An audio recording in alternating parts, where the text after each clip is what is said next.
It's easy to sit back from the sidelines when you didn't have to make the tough decisions that I had to make and criticize. You have the easiest job if you just sit there and criticize. Mr. Ford, respectfully, Mr. Ford, respectfully, this is the job that you signed up for 4 years ago. Did you guys watch the Ontario election debate? Because if you didn't, don't worry. We did. That's what we're paid to do. So we're going to break down all the details for you. But before we do that, we need you to do a few things like subscribing to this channel, tapping that notification bell, smashing the like button. Yes, and following us across all of our social media. The details are in the description below. I love it. Hey, welcome to News You Can Use. I'm your host, Brandon Gonez. I'm Devin Banfield, and we watched the debate last night. We did, and in my opinion, it was kind of boring. It did. I think it fell flat, too. I feel like there was a lot of hype and not a lot of delivery. Yeah, which is really, really sad, because I think, you know, like, to engage people, to entice people to watch, like, you want something that's going to be, like, you want a debate, and I don't feel like we necessarily got a debate. It wasn't giving Biden and Trump. It wasn't. It was giving, like, snooze fest? Yeah. And I'm a political nerd. I love these things. Like, I live for this kind of stuff. But not only was it giving boring, it was giving, I can't hear what you're saying because y'all are talking over each other. I know. Like, my nieces and nephews can do better. Well, it was an hour and a half debate. They did go over a lot of big topics, including cost of living, the pandemic, the recovery of the healthcare system, education, the environment, leadership, all of the things. Yes. So we're going to go through each of these topics. We're going to identify who we thought did the best and who could have performed a little bit better. Let's talk cost of living. We know it's a big subject. Yes. And in my opinion, I'll start first. Or did you want to go first? No, you go ahead. Okay. You go ahead. Who do you think? In my opinion, I actually believe Doug Ford came out on top for this one. Okay. Why? Because he had a lot of stuff that he leaned on in terms of what he talked about. So he talked about the license plate sticker fees that he cut. He talked about the fact that he wants to see gas prices be lowered. He really identified a lot of, like, pocketbook issues that people deal with every single day for the average person, where you could see where, okay, this guy is for the small guy. That's what he was presenting himself as. For sure, and I would agree. I would say he came out on top in this, but I think he had the unfair advantage of the fact that his government's been in power. They've been in control of this kind of stuff. So not only do they know what people are looking for, I think they know what to say in order to appease the voters as well. Yeah, I feel like who could have performed better here was Andrea Horwath, because she's the leader of the official opposition. And when we're talking about cost of living, I mean, cost of living is up now, meaning that Doug Ford's government has been in power during this crazy increase in the cost of living. There should have been more direct attacks to that, like attacks at him for that and his government for making the cost of living the way it is now. I mean, he's the one who's been in power. I would agree. I wouldn't say she did. I wouldn't put her at the bottom. No, she wasn't at the bottom. I would say that she could have done better because, again, she is, like, just now before this parliament or the cabinet was dissolved, she was the official opposition, right? Yeah. So she also knew what she was going into. She knows what people are looking for. She could have been better prepared.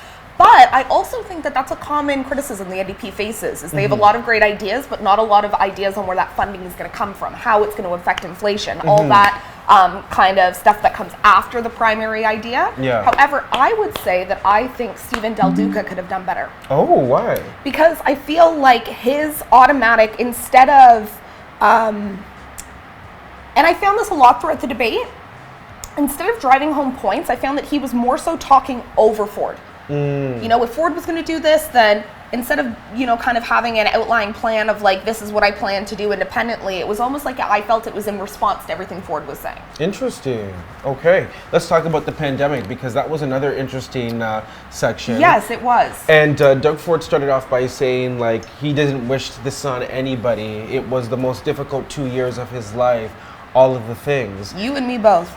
I did feel a little bit of empathy for him, I'm not going to lie. Okay. Because I don't know if any politician would want to run a province or city, whatever, be a politician during the pandemic, because I don't know if there was a way to win. I think it was a lose-lose situation, personally, because you're gonna piss off some group of people, in my opinion. I do believe, though, Andrea Horwath came out on top for this one, because I do think she found the weak points of what the government did not do. For example, class sizes and the protection of children. That's going to affect a lot of people who are watching, because there's a lot of parents who had to, frustrated during this pandemic because schools remained open, or that there was a risk to the community because the government didn't protect schools enough or the classroom enough. And I think she drove the point home a lot. I do think who could have performed better in this section was Stephen Del Duca, because I don't know if he came across as someone You see, Doug Ford's attack to Andrea Horwath was that all you did was criticize. All you did was criticize. But Stephen Del Duca was also doing the exact same thing. Well, and at one point, Ford even said to Del Duca, you have the easiest job because you get to sit there and criticize. Right? Okay, let's talk about the recovery of the healthcare system, because this is where clearly notes were needed for some people. Technically, when these leaders have the debate, they're not supposed to bring their binders, right? Like, it's supposed to be off the cuff, right? That's why you prepare for a debate. But apparently Ford and his team demanded that he bring a binder. And we knew that this was going to happen before the debate, right? Yeah. Yeah. So anyways, the recovery of the healthcare system, who do you think came out on top? Who do you think could have performed better? You know what? I'm going to bow out of this one, picking a top and a bottom, because I feel like everybody seemed to address the critical issues, but nobody seemed to address a solution in a way that I think is appeasing to voters, satisfying to voters. I feel like we talk about the pandemic a lot, right? But secondary to the pandemic is the healthcare system, the collapse of the healthcare system. But going even deeper than that, what was the healthcare system like before we got here? True. I'm going to say who came out on top for this one was a tie. Andrea Horwath and Mike Shreiner from the Green Party. Okay. And I would say who could have performed better? I would say it was also a tie. Doug Ford and Stephen Del Duca. The reason why I say that is because Andrea Horwath had a lot at her disposal here. Like, we know hallway medicine has been an issue. We know that nurses have criticized Doug Ford. Yeah. And she hammered him on that. I would have made sure that an iron ring was put around seniors in long-term care. How shameful that there was no protection for seniors in long-term care. And instead, this government protected their buddies by preventing them from being sued. All he could continue to point to was the fact that he inherited this problem from the Liberals. But just like Stephen Del Duca said, we're not fighting a 2018 election here. It's 2022, so you actually had 4 years to fix it. So the thing is, the fact that he's even acknowledged that while the Liberals were in power, they didn't do enough. So that's why I was like, woof, lose-lose over here. Andrea Horwath and Mike Shreiner came in, and I feel like they owned it. And Andrea Horwath presented a plan for what she would do and what the NDP would do. And it did see like there was a better or a clearer vision for people who were watching. Something that really resonated with me was when Mike Shreiner had said to Doug Ford, have you spoken to a nurse recently? Because not only did he go for the jugular with that one, it's a very, very interesting concept, right? Oh, we're all debating. He hit with that one. We're talking about from, our leadership positions as leaders of these parties. But what about the people? We talk about our frontline healthcare heroes, and we all know that I'm a big advocate for healthcare. Why aren't we talking to the people who are directly impacted by this and then, following through with it? And that was something like, those anecdotes that I think Andrea Horwath brought to the table, that kind of, and I don't know if it was a good idea or a bad idea. I don't know if it resonated with everyone else, but when she spoke about how she'd spoken to somebody who'd been on the wait list for mental health care for so long, and that person, had waited and had attempted to take their own life and all of that. That was a really, really humbling story and sobering story that she talked about. These anecdotes about real people, I think, is something that, because it's all fun and games, these things affect us, we watch it on TV, but when you see these politicians are out there in the community talking to people, I think that is how they would resonate and connect with Canadians, with Ontarians more. All right, let's talk education, because this is another hot topic. And, I think who performed the best here, actually, was Mike Shreiner. I really do. I don't know if I have somebody who could have performed better. I think maybe the rest of the three. Well, no. Let me give you this one. I do believe Stephen Del Duca and Doug Ford could have performed better on this file. How So I believe Mike Shreiner performed the best here because I think he outlined a really good plan. And there's a lot of people who actually said that when they were watching this debate, he seemed really genuine. He seemed like he not only knew what he was talking about, but he was really fighting for each and every Ontarian. Compared to some of the other leaders who had their own little quirks, and we'll get into the quirks that I'm talking about. Stephen Del Duca with the side eye. Everybody had their moments, but Del Duca and Ford had so many moments of talking over each other, and that is such a turnoff to me. Not even as a journalist or a reporter, just as a viewer. Like, you can't process two people talking at you at the same time, and they're not talking to each other, they're talking at each other. I do think Doug Ford made a really big mishap when he said that Stephen Lecce was the best education minister this province has ever had. Roll clip. Matter of fact, I think we have the best Minister of Education we've ever had. How can I'm you sipping say the that? tea for both How of us. can you say that after just last week it came out that this man was literally the organizer of slave auctions not too long ago and didn't even offer up a proper apology to people who felt hurt Devastated. Like, how do you just say that? So that was a moment for me. I was like, whoa, I think this man, you know, he needs to dial it down and regroup and understand what's being said here. You can't just be throwing things out there, especially at this point in the election, right? Like, no, like you're offending a whole bunch of people. So excuse me, I should say Doug Ford probably could have performed better in this section, because that wasn't good at all. That was not good. The environment was another big topic, and of course, Highway 413. Yeah, I mean, Mike Shreiner did a good job here. I mean, this is the Green Party, so of course they know the file inside and out.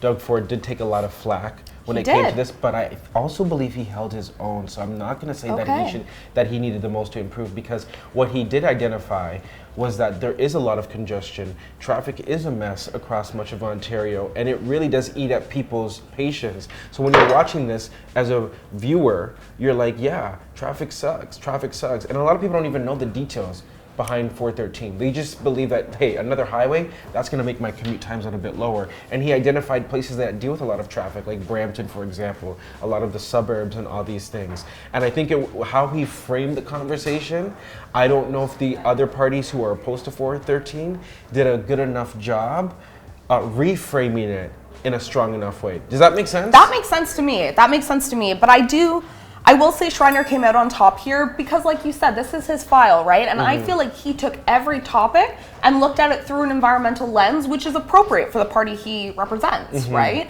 Mr. Ford's plans to ramp up gas plants will increase climate pollution by 300% in Ontario, undermining all the hard work we did on the coal phase out. He wants to build electric vehicles, but he doesn't want the average person to be able to afford them. Our plan will make electric vehicles, new and used, and e-bikes available for people, because it costs you $2,000 less a year to fill it out. Leadership was one of the last things that they talked about, and I thought what was so interesting was that Steve Paikin asked all of the leaders, is there one thing that they regret from over the course of their political career? And each of them had very differing answers. Mike Shreiner was like, he wishes he ran in Guelph when he first started. Doug Ford said that he wishes that he ran 4 years earlier, so that he could clean up more of the Liberal mess. Duca said he wishes that he would, not listen more, but really, when you get into politics, sometimes you can lose connection with the ground level. Sure. And really listen and hear the hardships that people say on the street and take it, the severity of that. So that's what his was. Andrea Horwath, her answer was very interesting. She said, it's not about regrets. Her mother never taught her to have regrets. It's about what do you learn from your experiences or your mistakes. And so she said she doesn't live with regrets, but she always constantly tries to learn from her mistakes. I don't know, what do you think about those answers? What do you Let us know in the comments, what do you think about those answers?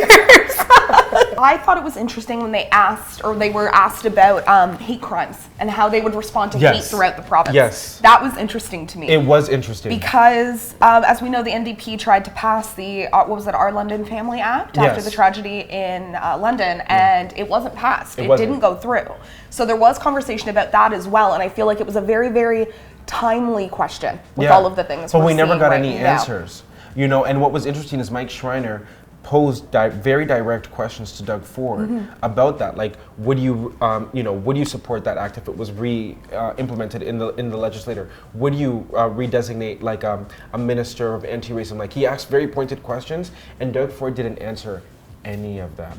He didn't. And what I was really disappointed about with the moderators was, like, as a viewer, we need answers. Like, these leaders need to be held accountable to answer these questions, and they never interjected to get those answers. And I think for a lot of people, especially what happened recently, especially in Buffalo and all over the world, answers like those are critical and pivotal, right? And we didn't get the answers that we needed, particularly to that discussion. And so I was quite disappointed, not gonna lie. Okay, so let's grade these leaders in their performance. Mike Shreiner, Professor Dev, what do you give him? A. Why? He was prepared, even though he was the underdog. I give him a B+. Okay. He was composed, and I think he related to a lot of Ontarians. Stephen Duca and the Liberals, what do you give him? Like a C, like a D, like I don't know, like. Ooh, he gets a C from you? Yeah. Okay, yeah, so I just feel like he could have done better. He could have been more prepared. I'm gonna give him a B. I think he was prepared. I think his delivery, I don't know if it lands well. Andrea Horwath, what grade do you give her? A B, because I feel like her presentation was what we're used to seeing from her. I give her a B minus. Okay. Because I expected more. As the leader of the That's fair. coming into this as the leader of the opposition, you had a lot of shots you could have fired, and I don't know if any of them landed or hit the way that they needed to hit. It just wasn't as intense as I think people were expecting. I think she could have KO'd Doug Ford, and it didn't happen. Doug Ford, what would you give him? Let's see. A C. I'd put him on par with Del Duca for the same reason. I don't feel like his presentation and his he wasn't as prepared as he should have been. I give him a B minus because I think he still found a way to relate to people who were watching while taking a lot of criticism, but he did make some severe flubs. Let us know how you're going to grade the leaders and their performance. If you watched. If you didn't watch, well, let us know. Give us a grade for our performance today. Or not. You don't feel compelled to do that. But You do feel compelled to subscribe to this channel. Smash the like button, hit the notification bell. And what was the rest? Follow us on social media. The Details in the description below. If you're not following us, how'd you get here? I just want to know. Election day is June 2nd. Don't forget to vote. Bye. Hey BG Squad, thanks so much for checking out our channel. And listen to this, we have more great content for you, like this video right here and this video right here. By the way, don't forget to subscribe to this channel right now and tap that notification bell.